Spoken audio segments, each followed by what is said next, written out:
Currency സക്കാത്തിൻ്റെ ഒരു വസ്തുക്കളിൽ പെടുന്നു എന്ന് പറയുന്നത്. സക്കാത്ത് എങ്ങനെയാണ്, കറൻസിക്ക് സക്കാത്ത് എങ്ങനെയാണ് കണക്കാക്കുക?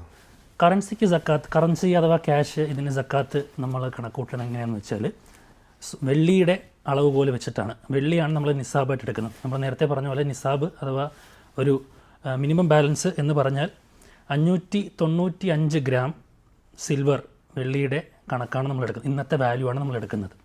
അപ്പോൾ ഇന്നിപ്പോൾ 2026 ഉദാഹരണത്തിന് ഇപ്പോൾ ഇന്നത്തെ മാർക്കറ്റ് വാല്യൂ നോക്കിയനുസരിച്ച് ഏകദേശം 10-11 റിയാലാണ് 595 ഗ്രാം, 1 ഗ്രാം വെള്ളിയുടെ പ്രൈസ്.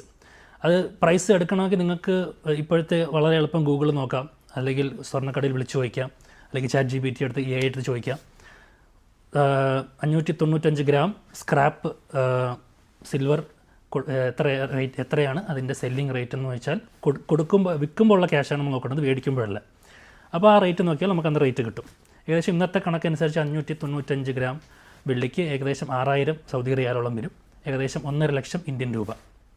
അപ്പോൾ ഈ 1.5 ലക്ഷം ഇന്ത്യൻ രൂപ അല്ലെങ്കിൽ 6000 റിയാൽ ഒരാൾ കയ്യിലുണ്ടാവുകയും അതേപോലെ മിനിമം ആയിട്ട് അതിലധികമോ ഒരു എമൗണ്ട് ഒരു വർഷം തുടരുകയും ചെയ്താൽ, എന്നാണോ ഹിജ്റ വർഷം അവസാനിക്കുന്നത് അന്ന് അയാൾ ടോട്ടൽ സക്കാത്തബിൾ എമൗണ്ട് എത്രയുണ്ടോ അതിൻ്റെ 2.5% കൊടുക്കണം.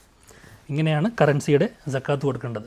അപ്പോൾ ഉദാഹരണത്തിന് ഇപ്പോൾ എനിക്ക് ശമ്പളം കിട്ടുന്ന ഒരാളാണെങ്കിൽ ശമ്പളം കിട്ടി, എനിക്ക് 6000 റിയാലിന് മുകളിൽ വന്നു, ആ പൈസ കുറേയൊക്കെ ചിലവായിപ്പോയി, വീണ്ടും 6000 റിയാലിന് താഴെയായി എൻ്റെ ടോട്ടൽ ടോട്ടൽ അസറ്റ് എന്ന് പറയുമ്പോൾ അതിൽ നമ്മുടെ ബാങ്ക് ഉൾപ്പെട്ടു, നാട്ടിലെ ബാങ്ക് ഉൾപ്പെട്ടു, STCB ഉൾപ്പെട്ടു, ഗൂഗിൾ പേയിലുള്ള പൈസ, കയ്യിലുള്ള പൈസ, ക്യാഷ്, ഇതെല്ലാം കൂടി ടോട്ടലാണ് നമ്മൾ ഉദ്ദേശിക്കുന്നത്, ആ ഒരു നിസാബ്. അപ്പോൾ ഇതിൽ താഴെയായി കഴിഞ്ഞാൽ പിന്നെ ഞാൻ ക്യാൻസലായി, എനിക്ക് സക്കാത്ത് കൊടുക്കേണ്ട ആവശ്യമില്ല. വീണ്ടും 6000 എത്തുകയാണ്, അത് അതേപോലെ അധികമോ അതേപോലെ തുടരുകയും ചെയ്താൽ ഒരു വർഷം തികയുമ്പോൾ ഞാൻ സക്കാത്ത് കൊടുക്കണം. അപ്പോൾ പൊതുവേ ധാരണയുണ്ട് റമദാനിലാണ് സക്കാത്ത് കൊടുക്കുന്നത്. അല്ല, അത് തെറ്റാണ്. റമദാനിലല്ല സക്കാത്ത് കൊടുക്കുന്നത്. റമദാൻ സക്കാത്തിൻ്റെ മാസമല്ല. സക്കാത്ത് കൊടുക്കുന്നത് ഈ ഒരു കണ്ടീഷൻ ഫുൾഫിൽ ആകുമ്പോഴാണ്. അപ്പോൾ ഒരു വർഷം തികയുകയാണെങ്കിൽ ഈ ഒരു എമൗണ്ട് മിനിമം ബാലൻസ് മെയിൻറ്റെയിൻ ചെയ്ത് ഒരു വർഷം തികയുകയാണെങ്കിൽ സക്കാത്ത് കൊടുക്കണം. അത് റമദാനിൽ ശേഷമാണ് നിങ്ങളുടെ ഒരു വർഷം തികയുന്നതിൽ റമദാനിൽ കൊടുക്കുന്നതുകൊണ്ട് കുഴപ്പമൊന്നുമില്ല, ബട്ട് ലേറ്റ് ആക്കാൻ പാടില്ല.